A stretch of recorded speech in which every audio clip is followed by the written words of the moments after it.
আমরা আমরা জানি যে মধ্যপ্রাচ্যে বিশেষ করে ইরানের উপর ইসরায়েলের আক্রমণ এবং তার প্রত্যুত্তরে ইসরায়েলের উপর ইরানের আক্রমণের পাল্টাপাল্টি যুদ্ধ চলছে, যুদ্ধ পরিস্থিতি চলছে। যুদ্ধ যদি এখন নাও চলে, সেই যুদ্ধের ক্ষেত্রে বা এই আক্রমণের ক্ষেত্রে বাংলাদেশ সরকারের যে অবস্থান সেটাকে আপনি যথেষ্ট মনে করেন কিনা? মানে আমরা প্রত্যেকবারই দেখেছি যে বাংলাদেশ সরকার ঐতিহাসিকভাবে প্যালেস্টাইনের বন্ধু এবং ইসরায়েলের এই ধরনের আক্রমণের নিন্দা জানিয়ে থাকে। এবার কি তা যথেষ্ট মনে হয়েছে কিনা আপনার কাছে, ডক্টর শফিকুর রহমান?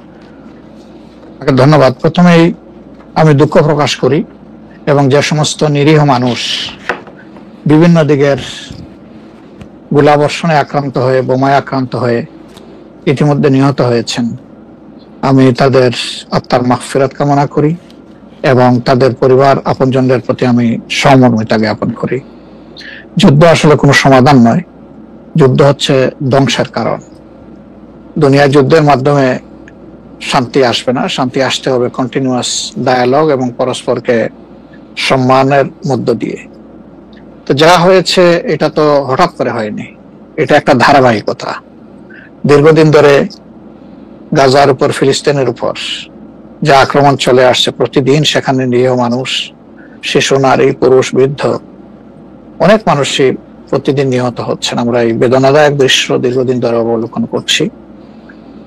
যাদের মিনিমাম বিবেক আছে তারা এই তৎপরতাকে কোনোভাবে সমর্থন তো করবেনই না, অন্তরের অন্তঃস্থল থেকে তারা নিন্দা করেন, এটাই স্বাভাবিক, আমরাও নিন্দা করি।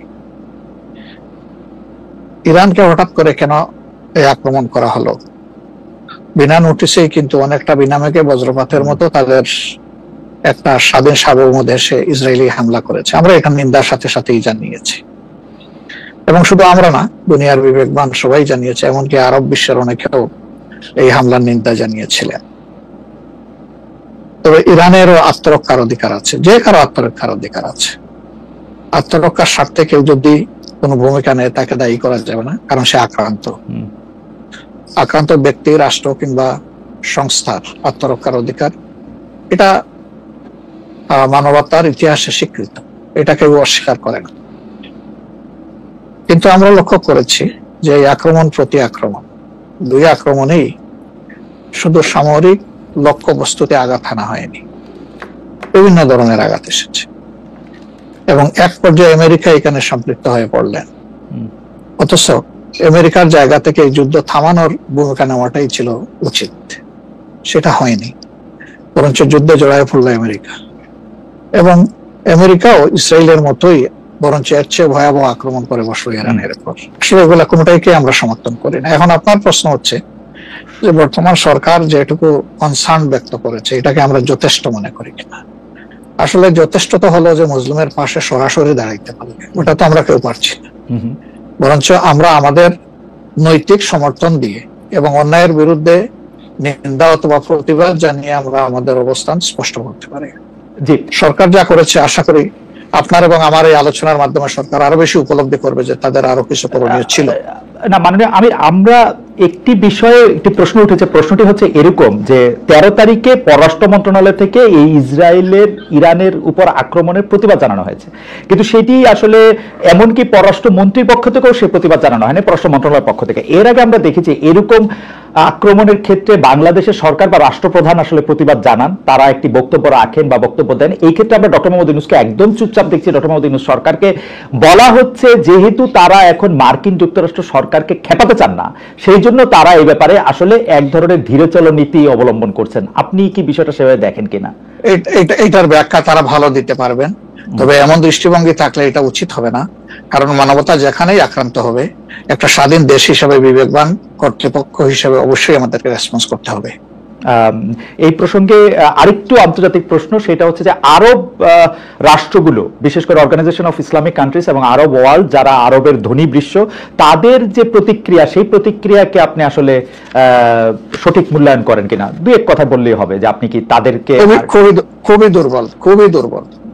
আপনি খুবই খুবই খুবই দুর্বল মনে করতেছেন। আমি একটু আন্তর্জাতিক রাজনীতি থেকে একটু আঞ্চলিক রাজনীতিতে আসি। অনেকেই বলে থাকেন যে বাংলাদেশের রাজনীতি করতে হলে ভারতের সাথে একটা বড় সম্পর্ক রেখে রাজনীতি করতে হবে। আপনার কাছে কি মনে হয় এই সময় ভারতের সাথে বড় সম্পর্ক কারা রাখতেছেন এবং জামায়াত ইসলামীর সাথে ভারতের সম্পর্ক আসলে কেমন? প্রথম কথা হলো যে রাজনীতি কার জন্য? রাজনীতি আমার মাটি এবং মানুষের জন্য। সুতরাং আমার সম্পর্কটা হবে জনগণের সাথে, আমার সম্পর্ক হবে আমার মাটির সাথে। এটা আমার 1 নম্বর প্রায়োরিটি। 1 নম্বর প্রায়োরিটিকে তার জায়গায় রেখে দুনিয়ায় যারা বন্ধু হয়ে এগিয়ে আসবেন দেশ এবং জনগণের কল্যাণে, আমরা সবাইকে আমরা স্বাগত জানাবো, অভিনন্দন জানাবো এবং বুকে ধারণ করব। কিন্তু যদি এই সম্পর্ক রাখার অর্থ এটি হয় যে কোনো রাষ্ট্রের আনুকূল্য নিয়ে অথবা রাষ্ট্রকে সন্তুষ্ট রেখে কোন ধরনের রাজনৈতিক কর্মকাণ্ড পরিচালিত হবে, আমরা তার সম্পূর্ণ বিরোধী।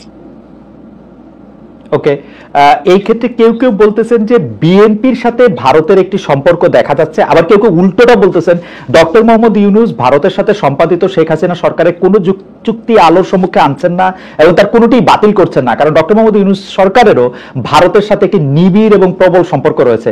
আপনি এই দুটি কিভাবে বিবেচনা করেন যে বিএনপির সাথে কি আসলে ভারতের একটি প্যাক্ট আছে? ডক্টর মোহাম্মদ ইউনূস কি ভারতের কাছে মুখে যাই বলুন খুবই নতজানু সরকার? মানে হোয়াট ইজ আপনার বিশ্লেষণ একটু শুনতে চাই। আসলে প্রথমটা আপনি যেমনটি শুনছেন আমিও তেমন শুনতেছি, আমার কাছে এর কোনো ডকুমেন্ট নাই। আর দ্বিতীয়টা যেটা বলতেছেন ডক্টর ইউনূস সাহেবের ব্যাপারে, আমি এর কোনো আলামত দেখতে পাচ্ছি না যে উনি ভারতের কাছে নত জানু, এর কোনো আলামত আমার কাছে স্পষ্ট নয়। ভারতের সাথে আমরা ভারতকে বিভিন্ন বিষয়ে তার সাথে কনফ্লিক্টে দেখতে পাচ্ছি। ভারতের সাথে হাসিনা সরকারের সম্পাদিত চুক্তিকে তিনি সামনে আনতেছেন না, এটা একটা অভিযোগ। আরেকটা অভিযোগ হচ্ছে ভারত একতরফাভাবে ট্রান্সশিপমেন্ট এবং স্থলবন্দর দিয়ে মাল আনা নেওয়া বাতিল করলো, এর বিপরীতে বাংলাদেশ কোনো ব্যবস্থাই নেয় নাই এখন পর্যন্ত। আসলে বাংলাদেশের নেওয়ার সেই সুযোগটাও কতটুকু আছে না আছে সেটা বিবেচনায় নিতে হবে। 2 নম্বর হচ্ছে যে ইউনূস সরকার এখন দায়িত্বে আছেন, আমি ক্ষমতায় বলবো না, এই দেশের জনগণই তাকে দায়িত্ব দিয়েছে, উনি দায়িত্বে আছেন। উনি দায়িত্বে আসার পরে এটা ঠিক যে ভারত বলেছে নির্বাচিত সরকার আসলে তারা দেশকে সহযোগিতা করবে, তা এখানে কি বার্তা দেওয়া হলো তাহলে? সুতরাং এটা কোনোভাবেই টিকে না বিষয়টা। আর এই সরকারের অনেকগুলো প্রায়োরিটি আছে। চুক্তি সম্পাদন হয়েছে 2টা মানে সরকারের মধ্যে ইতিপূর্বে। সেই সরকার নির্বাচনে তার আইনগত এবং নৈতিক বৈধতা কতটুকু ছিল সে নিয়ে হয়তো প্রশ্ন থাকতে পারে, কিন্তু 2টা সরকারের মধ্যে চুক্তি সম্পাদিত হয়েছে এবং পলিটিক্যাল গভর্নমেন্ট দুইটাই, ইন্ডিয়া পলিটিক্যাল গভর্নমেন্ট, বাংলাদেশেও পলিটিক্যাল গভর্নমেন্ট। এই ধরনের কিছু ম্যাটার আছে যেগুলো আসলে পলিটিক্যাল গভর্নমেন্টকেই রিজলভ করতে হবে। যেমন কিছুদিন আগে আপনারা মানবিক করিডোর নামে একটা বিষয়ের কথা শুনেছেন, আমরা কিন্তু A to Z বলেছি নো, এটাই সরকারের ফাংশন হওয়া উচিত। এরপরে পোর্ট হ্যান্ডলিং এর ব্যাপারেও কথা এসেছে, সেখানে আমরা বলেছি যে এটাও এত বড় বিষয়ে সরকারের হাত দেওয়া উচিত হবে না।